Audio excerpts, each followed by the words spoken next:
Been a bit of a while since we've had a firmware update for the Mini 3 Pro, but today is the day. We've now got one. So a new firmware update for the DJI Mini 3 Pro and also the RC controller. It's quite a long list to get through. I'm going to go through the key points. Now, this firmware update, it seems like there's loads added. It's not all good. So let's get into it and show you what's new on this firmware update. So it's quite a big update, to be honest. And when you first turn the drone on and the controller connect to Wi-Fi, you'll see this prompt to update the firmware. And it's actually version 01.00.0400. So it's quite a lengthy file for just the DJI Mini 3 Pro. And then if you scroll down, you've got the RC. This is nearly a gigabyte in size. And this is 01.02.00.00. So if you don't see any of that, make sure you connect to Wi-Fi on this and then you will see it. Once you've done all that, what is actually new? Well, unfortunately, if you live in the United States, this now brings the remote ID to the DJI Mini 3 Pro. And it says here that once you've actually added this remote ID function, it cannot be disabled. So I'm not going to get into that because that's literally like a whole week's worth of videos, but unfortunately, that's what this brings. So maybe you should update, maybe not. Now, what it also brings as a good advantage, though, is a lot of people like Master Shots on the DJI Mini 3 Pro. And Master Shots has been around now for quite some time. Certainly since this drone has been around. We've had it on the DJI Air 2S, the Mavic 3, but now we've got it on this. Now, the good thing about this drone is this shoots in vertical. So Master Shots is now available in vertical mode and it works great. So basically you just turn up somewhere, drag a box around you or an object, something which is going to be good. And the drone will basically then just continue and do loads of different quick shots automatically and then pile it all together for your own little video. Master Shots are good. They're good if you kind of like have a full battery and you want to get loads of different shots all together. Like the drone do all the work for you. But Master Shots for vertical, especially for posting social media, TikToks, Reels, you've now got Master Shots in vertical on this update. Now, it also says it brings ISO priority and shutter priority in Pro mode settings. Now, personally, I haven't found this. I've looked in the settings, I've looked on the Pro settings in photos and videos. I personally can't find it. So please do let me know where the hell it is, because at the moment, I don't know where it is. So I was going to skip on from that because I can't tell you about that because I can't find it myself. But what I can find is that this now also brings two additional options, and these are called style parameters. And what this does in this settings under camera settings, if you scroll down, and this works in both photos and videos. Now what you can do is you can adjust the sharpness on the actual photos and videos.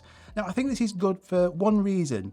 You see, I think the Mini 3 Pro, everything is just too sharp to start with, especially if you don't use an ND filter. So now what you can do is you can reduce the sharpness. So you can move the slider and you can either increase or decrease it. So this is great. So if you really like really sharp video, now you can increase it by 2. But what I would personally do is I would just decrease it to say -1 or -2 if you're not using an ND filter. If you are using an ND filter, just keep it at 0 and let the shutter speed do all the work for you. But the style adjustments also allow you to adjust the noise reduction as well. Now this is great for low light video or low light photography, nighttime video, where there's going to be darkness. Now you see the 1.7 aperture on here is good, but there's always going to be some kind of noise in that video in low light. So if you're shooting at nighttime, increase that noise reduction all the way. You can only adjust it by literally 1 or 2 anyway. So just adjust that and you won't have as much noise in your video. That's really good. But when you're shooting in daytime, you don't need that, so just keep it on 0. But that's good, I really do like that.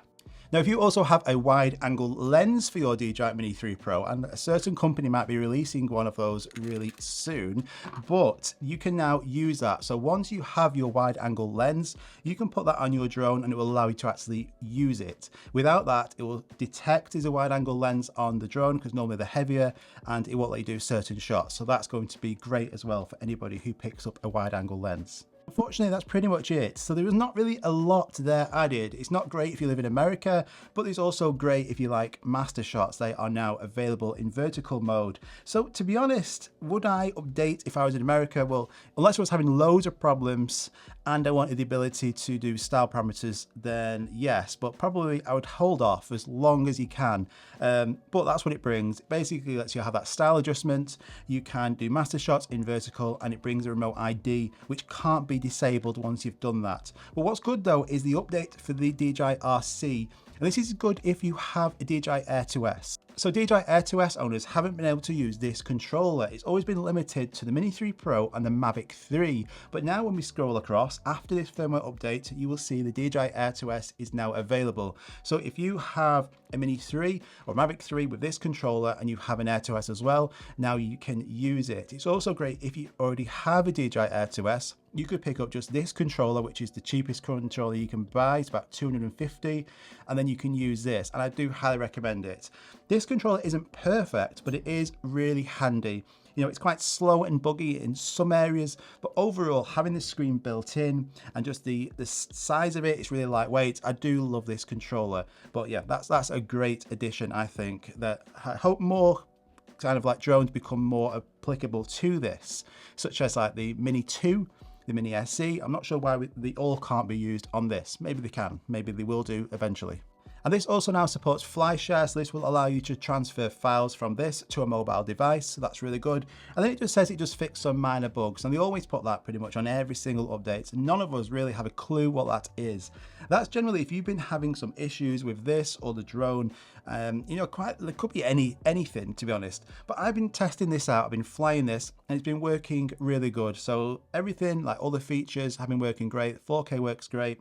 Everything's the same, you know, like in 4K 60 I've featured before, when you're using 4K 60, the obstacle avoidance didn't work. It didn't go around an object when it was recording, it would just stay in place. That's still the same. So literally nothing else is different apart from these features now that I've just covered. So if you have been having issues with your drone or the DJI RC controller, then this is a worthwhile update. If you haven't, and depending on where you live, like I mentioned before, then consider, is this worth it? Is Master Shots and this style bar worth it for you? But overall, you know, it's good, it works. But there is one thing though, my Mini 3 Pro, I haven't had this issue yet, and I did have it today, and that was with the fogging on the front. I'm not sure it was the climate or the different conditions we're having, but you can see these shots here, I had that fog, and it was annoying, really annoying. So I took the lens off, I was wiping it down, and it still wouldn't do it. Now the only way I got it to work, and this might be for you, I might do a video on this to explain more in detail, was I had to, you see these two little screws on the side of the actual camera at the back.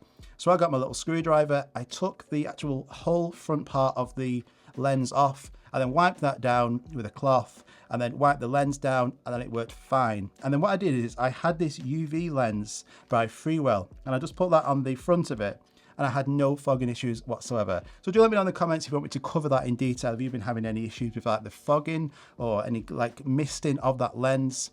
It only seems to happen with this drone, the Mini 3, that I've seen from like research, but overall that's a quick, easy fix. But this is the latest update for the Mini 3 Pro, the latest firmware update. Do let me know if you enjoyed this video. If you want me to continue covering these style of updates, we haven't had one for a while, so I think we'll be getting some more soon as well coming forward. But basically that's it. Let me know if you enjoyed that. Let me know if you're going to go on update, and I'll see you next week. Bye bye.